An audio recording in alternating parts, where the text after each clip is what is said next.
भक्तों, ओम नमः शिवाय, श्री शिवाय नमस्तुभ्यम, जय श्री महाकाल। भक्तों, क्या आपके भी घर में कोई ऐसा व्यक्ति है जिसका विवाह नहीं हो रहा है?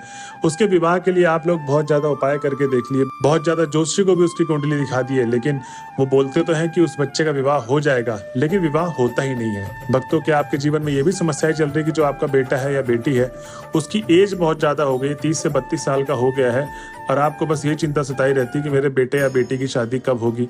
और क्या आपके जीवन में ये भी समस्याएं हैं जिस घर में आप चाहते हैं कि मेरी बेटी की शादी हो, लेकिन वो सामने वाला घर ना हाँ कर रहा है ना कर रहा है, बीच असमंजस में डाल रखा है आपको, और उसी घर में आप चाहते हैं कि मेरी बेटी का रिश्ता हो जिससे वो जीवन भर खुश रहे? तो भक्तों, चिंता मत करिए, आज की ये वीडियो मात्र आपके लिए है।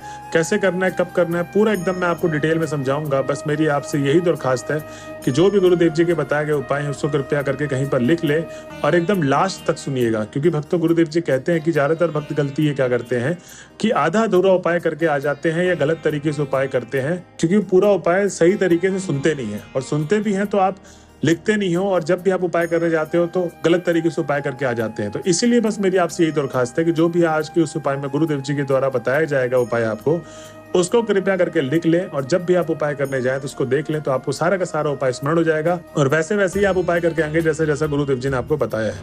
तो चलिए चलते हैं उपाय की तरफ और जानते हैं गुरुदेव जी ने आज के इस विवाह से रिलेटेड कौन से उपाय बताए हैं। और जो भी भक्त आज हमारे चैनल में पहली बार आए हैं और मेरी आवाज पहली बार सुन रहे हैं, चैनल कर ले सब्सक्राइब और बेल नोटिफिकेशन को ऑन कर ले, जिससे गुरुदेव जी की आने वाली अपकमिंग वीडियोस आपको मिलती रहे। तो भक्तों, सबसे पहले उपाय में गुरुदेव जी बताते हैं कि ये 5 कनेर के फूल वाला उपाय आपको करना है। अभी 5 कनेर के फूल का उपाय करना क्या क्या है, इसको एक बार थोड़ा ध्यान से जानते हैं। तो भक्तों, ये उपाय किसी भी सोमवार वाले दिन आप कर सकते हैं, और इस उपाय का जो करने का समय होगा वो किसी भी ब्रह्म मुहूर्त के समय से लेके रात के 8 बजे के बीच में आप कर सकते हैं। तो ब्रह्म मुहूर्त का समय 4:30 बजे के आसपास से स्टार्ट होता है सुबह, और ये उपाय आप रात के 8 बजे से पहले पहले आपको कर लेना है। ठीक, ज्यादातर भक्तों, गुरुदेव जी यही कहते हैं कि ज्यादातर भक्त क्या करते हैं, सुबह के समय ही उपाय करते हैं, तो आप भी कोशिश करिए कि इस उपाय को सुबह ही करके आए। ठीक, अब चलते हैं उपाय की तरफ। तो उपाय में आपको जो सामग्री चाहिए, जैसे मैंने आपको बताया, 5 कनेर के फूल वाला उपाय है। आपको 5 कनेर का फूल चाहिए और पीले कलर का फूल चाहिए। ठीक, इस चीज का आपको विशेष ध्यान देना है कि कौन सा फूल चाहिए, पीले कलर का। इसके बाद आपको सीधा चले जाना है शिव जी के मंदिर में, और सबसे पहले तो गुरुदेव जी कहते हैं कि जब आप शिव जी के मंदिर में पहुंच जाएंगे तो 7 से 10 मिनट भगवान भोले बाबा की आराधना करनी है। आराधना करने के बाद ही आपको उपाय को शुरू करना है। अब इसके पीछे कारण ये बताते हैं गुरुदेव जी, क्योंकि ज्यादातर भक्त जाते ही उपाय को शुरू कर देते हैं, किस मन से गए हैं, उनका मन शांत है या अशांत है, क्या विचार चल रहे हैं मन में, और बहुत सारे विचार भी चल रहे हैं और आप मनोकामना पूर्ति के उपाय भी कर रहे हैं, तो ये गलत तरीका है। आप 7 से 10 मिनट भगवान भोले बाबा की आराधना करिए, श्री शिवाय नमस्तुभ्यम का जाप करिए। जब आपका मन एकदम शांत हो जाएगा, विचार आपके मन से एकदम चले जाएंगे, तो जो भी आप मनोकामना भगवान भोले बाबा से मांगेंगे वो सीधा मनोकामना भगवान भोले बाबा तक जाएगी, और आपकी जो भी मनोकामना है वो भगवान भोले बाबा अवश्य सुनेंगे और उसको पूर्ण करेंगे। तो भक्तों, इस तरीके से आपको उपाय शुरू करना है। ठीक, अब जो 5 कनेर के फूल वाला उपाय है मैंने बताया आपको, तो ये 5 कनेर के फूल आपको शिवलिंग में 5 अलग अलग जगह अर्पित करना है। इस चीज का आपको विशेष ध्यान देना है।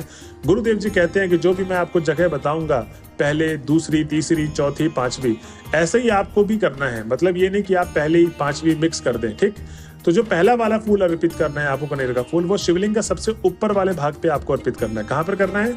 शिवलिंग के सबसे ऊपर वाले भाग पे आपको वो कनेर का फूल अर्पित करना है।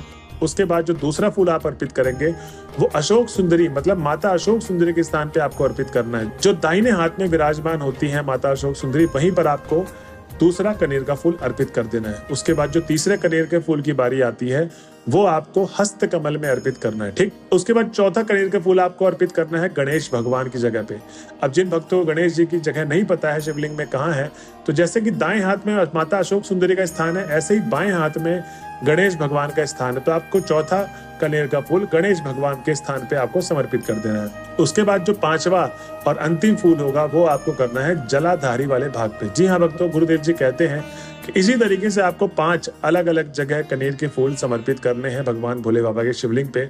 और इस तरीके से अगर आप उपाय को करते हैं तो जो भी आपकी मनोकामना है वो आपको अपनी मनोकामना मांग लेनी है। कनेर के फूल को अर्पित करने के बाद उस लड़के या लड़की का नाम और गोत्र जरूर बोलें जिसका विवाह नहीं हो रहा है, और अगर वो उपाय खुद ही करने आए हैं तो उनको अपना नाम और गोत्र बोल के अपनी सारी समस्याएं विवाह से रिलेटेड बता देनी है महादेव को, और अपनी मनोकामना मांग लेनी है। भक्तों, गुरुदेव जी कहते हैं कि इस उपाय को उनकी माताएं भी कर सकती हैं। अगर उनके बच्चे साथ में नहीं रहते हैं, बाहर कहीं जॉब करते हैं, कमाने के लिए जा रखे हैं, तो अगर वो साथ में नहीं है और उनकी माताएं इस उपाय करना चाहती है तो उनकी माताएं कर सकती है। ठीक, तो इस चीज़ का विशेष ध्यान देना, जैसे जैसे मैंने आपको बताया वैसे वैसे उपाय को करें।